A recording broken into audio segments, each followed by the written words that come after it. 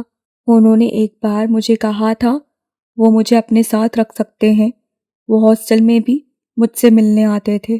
جمیلہ اپنے رونے پر قابو پائے چپ رہیں۔ ان کے لیے وہاں بیٹھنا مشکل ہو رہا تھا، فارس کو دیکھنا مشکل ہو رہا تھا۔ ہاں میں آغا سے بات کروں گی کہ وہ ڈاکٹر مصطفیٰ سے تمہارا رابطہ کروا دے۔ انہوں نے انگلی کی پشت سے بائیں آنکھ کا آنسو صاف کیا۔ آپ جانے سے پہلے مل کر تو جائیں گی؟ سر اٹھا کر ان کی آنکھوں میں دیکھتے پوچھا۔ اپنے آپ پر جبر کرتے، آنسو پر سب کے پہرے بٹھاتے اسے دیکھ کر رہ گئیں۔ انہیں جانے کی اجازت دے رہا تھا، ظاہر کر رہا تھا جیسے کوئی فرق نہیں پڑتا، جیسے اس کے لیے کوئی بڑی بات نہیں تھی، وہ سب خود سے مینج کر لے گا۔ وہ ان کے لیے واپسی کا سفر آسان کر رہا تھا، اپنے طریقے سے انہیں الوداع کہہ رہا تھا۔ جمیلہ داؤد اسے چھوڑ کر جا سکتی ہیں۔ فارس واجدان نے ہر خواہش مٹا دی تھی، ناراضی ہٹا دی تھی۔ جمیلہ داؤد کو اپنی عمر سے ایک دم بڑا لگا، زیادہ سمجھدار لگا۔ اس رات وہ بھاری دل کے ساتھ گھر واپس آ گئی تھی۔ اس رات وہ باوجود کوشش کے بھی سو نہیں سکی تھی۔ وہ ایک بار پہلے بھی اسے چھوڑ کر گئی تھی، ایک بار پھر اسے چھوڑ کر جا رہی تھی۔ فارس سے ملنے کا کہا تھا مگر وہ اس سے ملنے نہیں آئی تھی۔ ایک بار پھر الوداع کی ہمت نہیں تھی۔ پچھلی بار وعدوں کا سہارا تھا، رابطے کی تسلی تھی، واپسی کا ارادہ تھا، اور وہ کسی ایک عمل میں بھی کامیاب نہیں ہو سکی تھی۔ اب کہ ان کے پاس کچھ نہ تھا، نہ کوئی عہد، نہ دینے کو کوئی امید، تسلی، اور نہ ہی ملاقات کا وعدہ۔ انہیں تو یہ بھی نہیں پتا تھا اب دوبارہ پاکستان کب آنے والی تھی۔ جانے سے پہلے انہوں نے آغا علی سے ضرور بات کی تھی۔ وہ چاہتی تھیں آغا ڈاکٹر مصطفیٰ سے فارس کی ملاقات کرا دے، مگر آغا اعظم شیرازی کے فیصلوں کا پابند تھا، فارس کی کسی سے بھی بات نہیں کروا سکتا تھا۔ شاید آپ کو علم نہیں ہے مگر وہاں سب یہی جانتے ہیں کہ فارس مر چکا ہے۔ شیرازی ہاؤس کے لان میں جمیلہ داؤد اپنی جگہ کھڑی رہ گئی تھی۔ انہیں سماعت پر یقین نہیں آیا تھا، انہیں اعظم شیرازی کے اس فیصلے کی سمجھ بھی نہیں آئی تھی۔ مر چکا ہے؟ ان کے لب کپ کپائے تھے، دل لرز اٹھا تھا۔ سب یہی جانتے ہیں، سب ملازم، گارڈز بھی۔ آغا علی سر جھکائے موتب سا کہہ رہا تھا۔ یہ ضروری تھا کیونکہ جمیلہ نے اپنا ہاتھ اٹھا کر اسے روک دیا۔ مزید کچھ سننے کی تاب نہیں تھی۔ اعظم شیرازی اب کیا کر رہے تھے جاننے کا اشتیاق نہیں تھا۔ آغا کہنا چاہتا تھا فارس کی زندگی ابھی بھی خطرے سے خالی نہیں تھی، جنہوں نے اسے اغوا کیا تھا وہ اس کے پیچھے دوبارہ بھی آ سکتے تھے۔ ایک ذرا سی بھنک کہ وہ زندہ ہے بہت سے مسائل کھڑے کر سکتی تھی۔ فارس سے ان کا چہرہ دیکھا ہے تبھی اسے مارنے کی کوشش کی گئی تھی، مگر جمیلہ داؤد کو جیسے اب کوئی تفصیل نہیں چاہیے تھی۔ فارس واجدان کا وہ آخری مطالبہ انہیں ہر صورت پورا کرنا تھا۔ بہتر تھا وہ اس ماحول سے نکل جائے، اعظم شیرازی کے قہر بھرے حصار سے نکل جائے۔ اس نے آغا سے متحد کا نمبر لے لیا، اسے کال کی، اس سے ڈاکٹر مصطفیٰ کے بارے میں پوچھا۔ 2 ماہ پہلے تک وہ کوئٹہ میں ہی تھے مگر وہ اب وہاں نہیں تھے۔ ان کا گھر بھی بند، کلینک بھی بند تھا۔ وہ کہاں چلے گئے تھے کسی کو اس بات کا علم نہیں تھا۔ تمہاری جب بھی ان سے بات ہو میرا یہ نمبر انہیں دے دینا۔